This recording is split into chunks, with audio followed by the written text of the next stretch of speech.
McGrath for the win for the Volunteers. From 40, on the wing, knuckleball.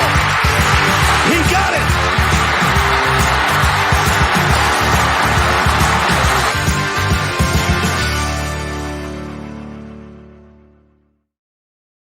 Welcome in, guys, to Bash's College Football Show. I am Colin Bashingle, your host here. Bash's CFB Show is where you can find me on TikTok. I'm not going to go on a big old spiel. All I got to say is comment down below, because opinion plus discussion equals community. But today we have a video that is a little bit special because of something crazy going on. Michigan, their future lies in danger. Now, I'm going to approach this as not a fan of Ohio State, but rather, and not even as a reporter, but to share the news that we have already learned about Michigan and this situation. So, last week, Connor Stalions on Friday gets suspended with pay. He is a staffer and an intern, essentially, for Michigan football. Now, if we take a look at some of the damning evidence that we have on Connor Stalions specifically, first off, hired back in, I believe, 2021, was a Navy SEAL, or at least in the Navy. I'm not going to assume details that I don't know as 100% certainty based on what I've been able to read. Now, what Connor Stalions is known to have done is appeared at what seems to be 11 Big Ten schools. And from my understanding, that 11 number includes Michigan. So I'm going to say at least 10 other Big Ten schools had reported there in the last 2 years, 2.5 years since he got hired at Michigan. We know that about Connor Stalions. We know under the name Connor Stalions, and I have the Ohio State ticketing app and Ticketmaster and all this stuff, that you do provide a name for all this stuff. He had either two tickets or two sets of tickets, one set or ticket on one side of the field, the other on the other, behind the Penn State bench, behind the Ohio State bench, to the Ohio State-Penn State game, in which these tickets, of course, after this was discovered last week before they played Michigan State, were not indeed used. So we do know this as fact. Those are two facts that have been released to us that we know as a fact. The last thing is, we know that he has been paying people, and here is some proof of that. He has been paying people money on Venmo, and he has a public a Venmo account that's being able to share this. Now, this isn't necessarily foolproof, but this is December 30th, 2022. He paid Chase Evans. Now, Chase Evans was a student and might just be a student at the University of Michigan. Connor Stalions ended up paying him, and the caption was GA, Georgia. I think they were looking to get signals from Georgia. They already had Ohio State signals. Now, for those of you that have the brilliant idea, well, why won't teams now change their signals before the Michigan game? And I will give you the answer to that.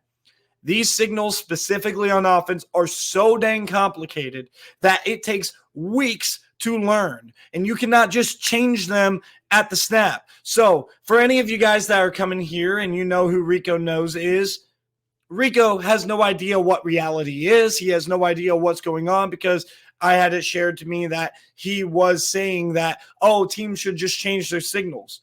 Nobody does that, because it takes weeks to do so. Nobody huddles up anymore, and all the plays are called at a whim. So we're going to see what the teams do in reaction to this news essentially being confirmed. Now, is this news being given to the Michigan, or are these signals given to the Michigan Wolverines, I should say? The evidence is there for that. So first off, on the sideline, Connor Stalions has been there. And why is this a big thing that people are talking about? Well, it's pretty simple. It is well known that the Michigan intern here in Connor Stalions has been on the sideline, while it is generally known that interns are never really on the sideline. That's the bottom line right there. So, what exactly does this mean? Well, there is a laminated picture sheet that looks like it is actual signage in the Ohio State-Michigan game last year, actual signage that Connor Stallions is holding, and he's right next to the entire coaching staff. Sherrod Moore, Jesse Minter. I can't remember if Minter was actually in this picture, but Sherrod Moore on the field as well as Jim Harbaugh were both right there for it. And at the end of the day, the evidence is clear to me. They did something at the very least against the rules. And you might claim that everybody's doing it. You got caught. You got caught doing it. And honestly, it's because how this was hidden, how this was kept from the public, how this was kept from the NCAA and Big Ten schools, it wasn't hidden very well. And if you're going to do something and you're going to break the rules, you got to have, at the very least, do something different to be able to, cover it up. But of course, I'm not advocating for anybody to do that. I'm just saying that's where you're at, Michigan. If you are a Michigan fan and you're saying, well, everybody does it, or I know other teams do it, they ain't got caught. They haven't got caught. And that's the big deal here. So what's going to happen to Michigan in the future? Well, I do believe this is probably going to be Jim Harbaugh's last year. I think he's going to leave in a similar fashion that Pete Carroll left USC. I would not be shocked based on the fact that this was a football program-driven issue if Michigan is sanctioned for this. They are given a year or two bowl ban. They are given a limit on scholarships and bowl ban, postseason ban, which includes the 12-team playoff. And I do believe that the wins for this season, last season in 2021, will indeed be vacated.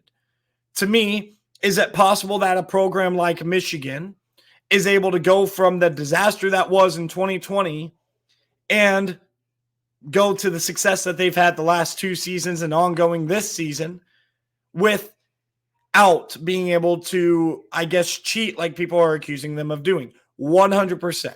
Is this the reason why they beat Ohio State? No, nobody knows that for a fact, at least. And nobody will ever know for a fact if that is the verified reason that they beat Ohio State. So all the problems that surround, Ryan Day when it comes to the rivalry game and all this stuff, that's still somewhat valid, right? And Michigan winning, to me, is still somewhat valid. They have good players who are executing on the field.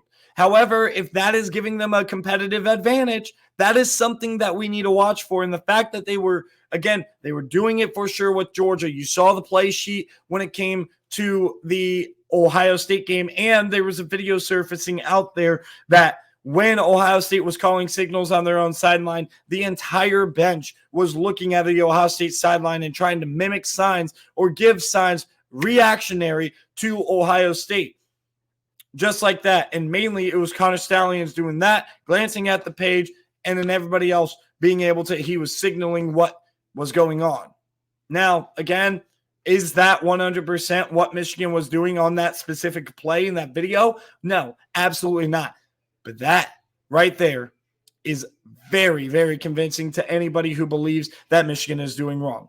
So when there's smoke, there's fire. I believe that something is going on with the Michigan football program. I believe it goes beyond Jim Harbaugh when it comes to punishing and sanctioning this program. They will for sure vacate wins. They will for sure take away scholarships. Whether they give a postseason ban or not is yet to be seen. That is something, especially with a new president of the NCAA and basically a new faces in the NCAA's headquarters.